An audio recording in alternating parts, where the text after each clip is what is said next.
For more about all of this, we are joined tonight from Washington by Afshin Molavi. He was born in Iran and is the author of a book, The Soul of Iran. He is now a fellow with the New America Foundation. Thanks very much for being with us. We heard that dramatic account from a protester on the street asking for help. What help, though, if any, can the Obama administration provide at this point?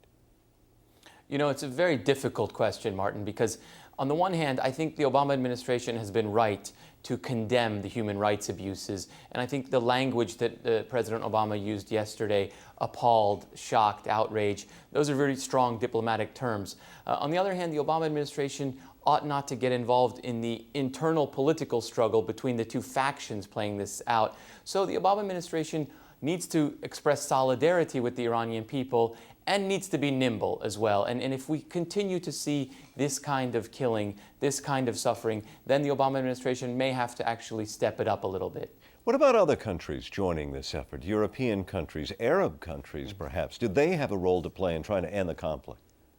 I think very much so. I think particularly Arab countries, I think that some of the big developing countries, India, South Africa, I think the non-aligned movement would be a very powerful group of countries if they were to condemn this kind of violence, this kind of perpetration of human rights against these peaceful protesters.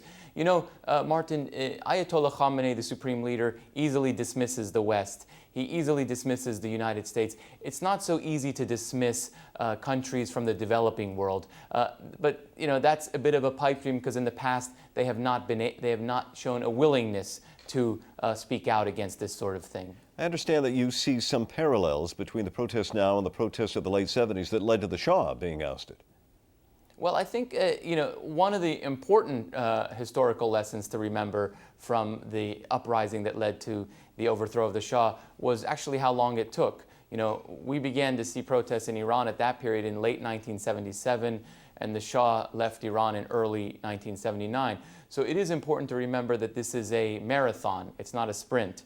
But the kind of uprising that we're seeing right now that is multi-urban, that is broad-based, it is reminiscent of the 1979 period. What is not reminiscent is we don't have the kind of organized opposition groups today within Iran that you had back then in the late 1970s, and you don't have a charismatic political revolutionary like Ayatollah Khamenei with an unbending will saying the Shah must go. So those are the two things that are not present. Afshin Molavi, thank you very much for joining us tonight. Thank you.